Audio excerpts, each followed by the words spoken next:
Next, I'll invite Professor Titiyal. Professor Titiyal, everyone knows, is a very skilled surgeon. You would have seen a lot of live surgery, and he practically does not use any small pupil devices unless I request him to demonstrate one. So let's hear from him. Non-device options in small pupil. Good afternoon, friends, and thank you, Subin, for involving me in this very interesting instruction course. And cataract surgery is such we have to manage in any situation and make sure that you get the best outcome from your surgical skill to your patient. Let me take you through my own way of dealing with a small pupil.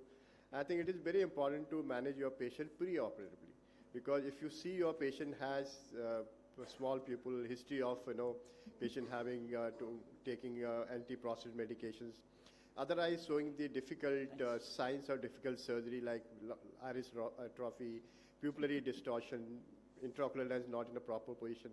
So you have to make sure your pre-op management is proper. Normally we like to use NSA drops 2 or 3 days before if possible, and good cycloplegic dilatation on the day of surgery. Always look for a dilatation pre-op which should be effective enough. Or many people dilate nowadays intraoperatively also. But normally I like to add to intraoperative dilatation for these people. If needed, you must use pupil expanders, hooks or rings is compulsory to have a better visible area for your surgery also. So this is a study we did for NSAID use before surgery, bromphenic, to see how much is the effective concentration in the anterior chamber for these anti-inflammatory drugs being done. So we gave them 5 days before and subsequently analyzed them in every 12 hours, 24 hours. So we realized that even a single dose is effective if you have given 1 or 2 days before. So even if you give it 2 hours before the surgery, you have enough concentration in the anterior chamber for these medications. So they are very, very effective to decrease the intra-op mydriasis and post-op pain in these cases. Irrigation solution, you might add adrenaline in that, diluted one. If needed, you can always compensate with that. We always talk about visco dilatation, which is also important part in managing small pupil. So this is one, as we talked about, you have to really see which is the rigid, which is the floppy pupil. And floppy pupil will definitely require a further management in these cases also. So this is I'm doing a clear corner incision. Then you'll see when I'm injecting the viscoelastic to maintain the AC depth for my rhexis, you'll see the flutter in the pupillary margin. Just see here. I said, good, see that flutter. That means your dilatation has not been appropriate.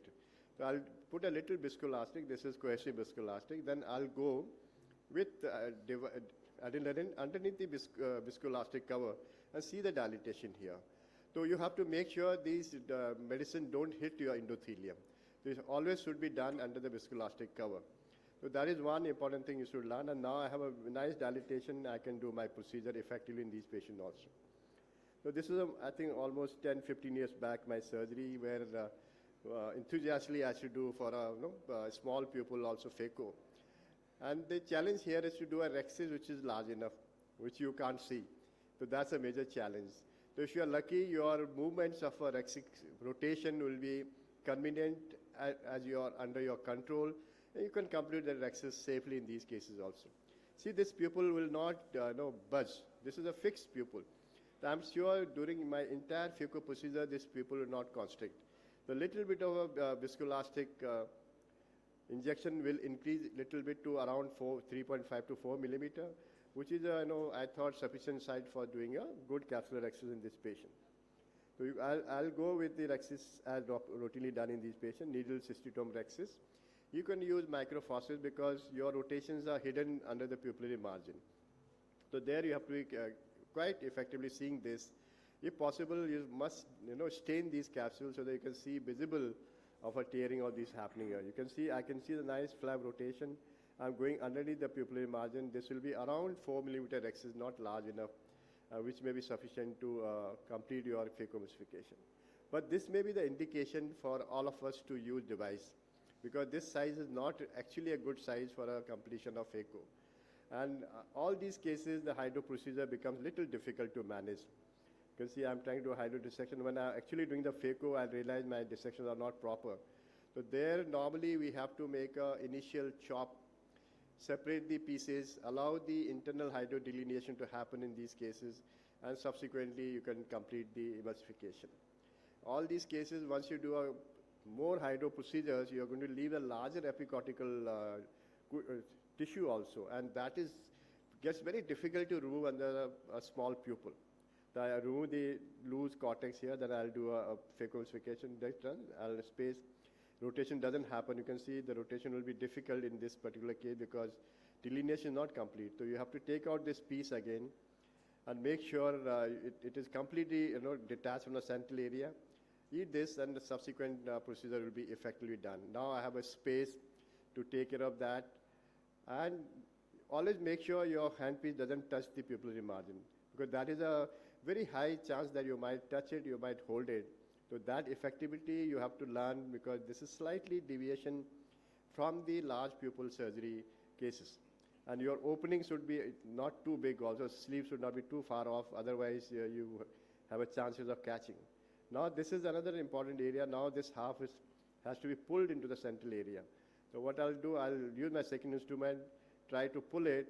So this is just little pressure, it will rotate, and subsequently I can complete this surgery also. So this is a typical management of a case where a hydro procedure was not effectively completed. Subsequently, you can do a nice emulsification in these cases also. This is the last piece I have. And in fact, a small pupil gives an opportunity, like most of the phaco can be done in subpupillary plane, because you know that plane in these cases quite effectively. Because if you have full dilatation, you are not sure which is your plane for emulsification of these patients also. So this is the challenge now in small pupil now. This thick epicortical tissue is very difficult to remove, and you may require to do a juggling in these cases. So you can see large, thick tissues there. Sometimes in normal cases, I would have taken this with the phaco handpiece, because thick tissue, you can pull it and little phaco and you can take out the entire thing also. And especially this area is very, very difficult, where I'll have to use the bimanual system to take out the peripheral area also. So you can see I'm trying to take out everything here, and then implantation can be done effectively in these patients also.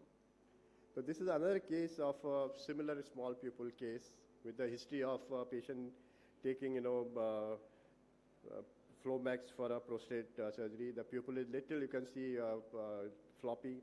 I could do a nice 4.5 millimeter rhexis. So these cases, normally you have to maintain the low fluidics so that there's not much of a chamber deviation happening during your procedure.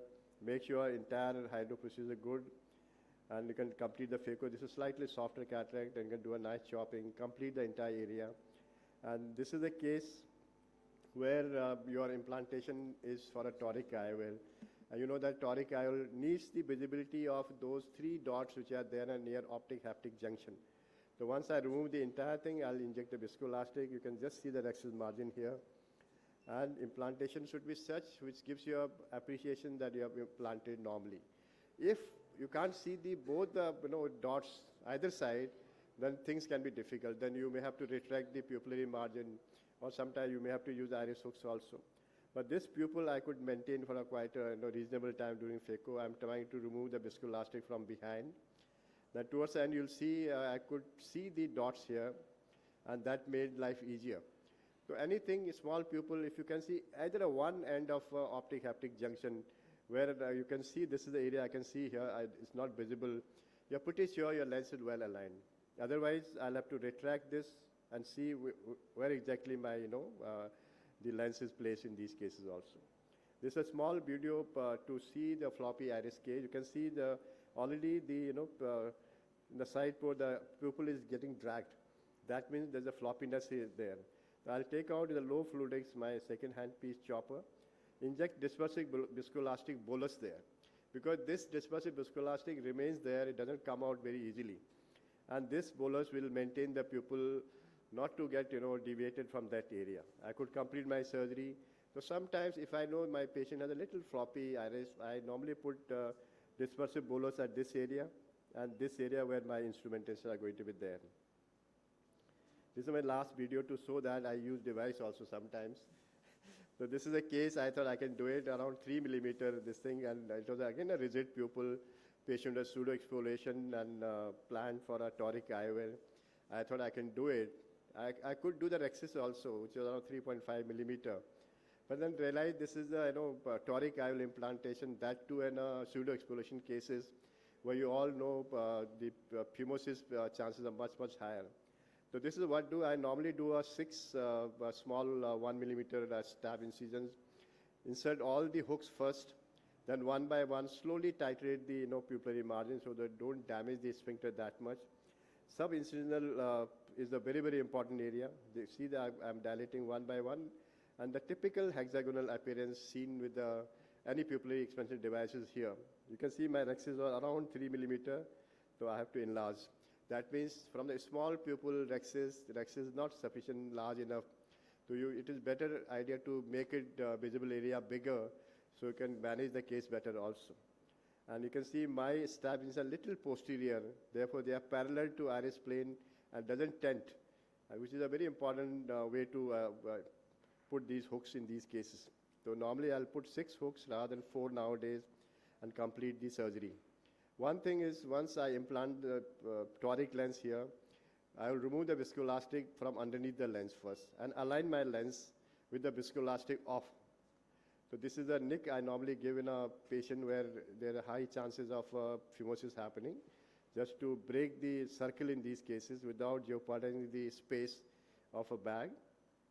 Take out the viscoelastic, place the lens in a proper position. Then, now I have no viscoelastic underneath, I'll put some viscoelastic over the lens, take out all the hooks. So this gives me a space for nicely taking out all the hooks, and lens is stable, there's no viscoelastic behind. Subsequently, I'll just take out the viscoelastic from the anterior chamber over the lens, and your lens remains static. Because sometimes small pupil might constrict, when you take out the hooks, and subsequent placement of toric IOL may be difficult. So this is a small step which moderation can be done with better outcome. So I would say small pupil manage with NSAID first. Maybe post-op also you have to enhance your steroid and NSAID for a slightly longer time because you may have done more manipulations. Identify type of pupil, intracameral drugs can be used. Always do low fluidic phacoemulsification. Bimanual procedures, aspiration is very, very effective in a small pupil, floppy pupil, and gives a very nice way to look into these cases also.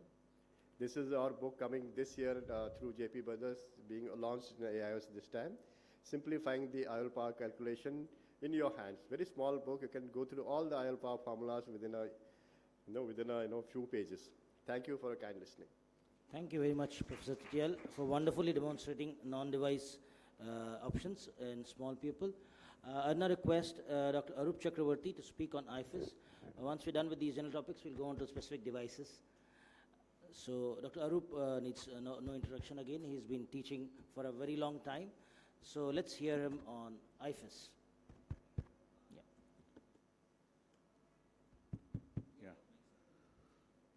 So, very good afternoon, friends, and thank you, Suven, for calling me for yet another of your very popular courses on small people, which you have been giving all over the country and international fora. So, I have modified my topic a little bit, and I'll call it IFIS Revisited. So, the video that you see is actually the last in the series of very graphic, intraoperative small pupil surgery. And this was done about 15 or 20 years back, and subsequently it came to be known as IFIS. That time we didn't know. Since then, when the first 2005, when David Chang and Campbell described IFIS, and subsequently there's been a lot of inputs in the literature to measure meta-analysis have come up, and I have learned from experience. I have developed an SOP for myself, and I have not encountered any such case in my surgical practice, and I'm going to just share with you the SOP which I have been following, and that's a dynamic SOP. It keeps changing depending upon newer information in the literature and my own personal experience. So basically, a little bit about what happened in this, what was described in this 2005 article. So it was noticed that all these BPH patients who were put on uroselective alpha-1 blockers, that alpha 1A particularly, that was tamsulosin. So they demonstrated IFIS, the features which was known as intraoperative floppy iris syndrome. These are the same receptors which are present in the eye in the dilator muscles, and those muscles also got blocked by tamsulosin, and This is what is happening. And subsequently, it was noticed that there are many other medications, many other systemic medications were also responsible for a similar situation. So today, when I come across a small pupil situation, I classify them into two categories. One is the non-IFIS type, that is the traditional type, and the IFIS type of small pupil on patients who are potential BPA, potential IFIS candidates. BPH patients need not be BPH, but there are a host list of other medications that also have to be taken into account. It is also important to know that IFIS candidates may not have small people to start with. They can have a relatively large people to start with. So other medications that have been implicated are, for example, silodosin, which is again a uroselective alpha blocker. So that is even worse than tamsulosin. So today, if I have to start a patient, if a neurologist asks me that which alpha blocker should I start my patient on, I would say it is alfuzosin. This is not uroselective. This is non-specific type, but it, unlike the other, non-selective alpha blockers, this does not give us the postural hypotension, which was the major problem with the other medications because of the slow GI absorption profile. Then antipsychotic medications like benzodiazepines, QTPine, and also implicated. So we definitely look into a drug history. So this is what we have a matrix which is put up in my preoperative counseling room. And in spite of all the best efforts, there are some patients who still get through this mesh, through this mesh work. And we finally find out that, they have forgotten the history of tamsulosin intake. So these are the two major meta-analyses which I have used to develop my SOP. One came in 2011 and 2022. 2022 meta-analysis basically confirmed whatever we had known about IFIS earlier, and then it came up with some newer concepts. What we had known earlier, that it is more common in the male sex. Of course, the female patients also can develop IFIS. Hypertensive patients, whether it is hypertension per se or the antihypertensive therapy that was responsible. And another concept that came up was decreased dilated pupil diameter. I find it extremely important, and that is my sole criteria today as to how we go ahead in an IFIS candidate. And again, in the antipsychotic medications, etc., etc. So another interesting summary from this particular meta-analysis was some of these conventional prophylactic measures that people have been taking. So, for example, discontinuation of tamsulosin. I don't do it personally, but there are some people who have been doing it. Use of preoperative topical atropine, using intracameral epinephrine or pre-op topical NSAIDs. Statistically they have no significance. So though we do it, but still, statistically it is not proven to be very useful. Pre-op dilated pupil diameter. Say, for example, studies have shown that if your pupil doesn't dilate beyond 8 millimeters or 7 millimeters or 6.5 millimeters, they become IFIS candidates. So it is very cumbersome. You keep the patient waiting in the OP and dilate and measure it. And measurement protocol also is quite cumbersome. So I use the intuitive pupil to limbal diameter. And this basically on the surgical table, I measure, I just get an estimate of what is the pupillary diameter, what is the limbal diameter, get the ratio. If the ratio appears to me less than 60%, I treat this patient as an IFIS candidate. So in that case, I would be using T plus ultra or Phenocan plus, no financial interest. Both these medications do extremely well for all these potential IFIS candidates. And if I have a very small pupil to start with, like what you see here with comorbidities, and fellow A had not done well in terms of IFIS manifestations and management, so I definitely be using a pupillary device. And my go-to pupillary device in this case, of course, would be a iris hook, because iris hooks also takes care of the peripheral iris prolapse, unlike a ring device which just enlarges view centrally, but the iris still is floppy on the peripheral side. So I won't show the video, but this was a case which I had who developed IFIS in spite of all these precautions, and the patient did extremely well post-operatively. In a week's time, he had a vision of 6.6. This is a video that I would like to show you. So here, it was again an IFIS candidate. So Saurav had shown a similar case, So temporarily, there is a tendency for iris prolapse. So here, instead of depositing the iris from the main incision, I go through the side port, and then I create a paracentesis incision a little behind the original incision, as you see here. And then I push in my iris hook. So that iris hook, it retracts the pupillary margin, and it takes the iris away from harm's way. So that subsequently, phaco handpiece can be easily inserted, and intraocular lens can be easily inserted, and surgery goes off uneventfully. So the subincisional iris hook definitely is a very good concept in managing iris prolapse from the main incision. So basically, for mild to moderate IFEs, I would follow these precautions and make a very good incision. For that matter, you should make very good incision in all your cases.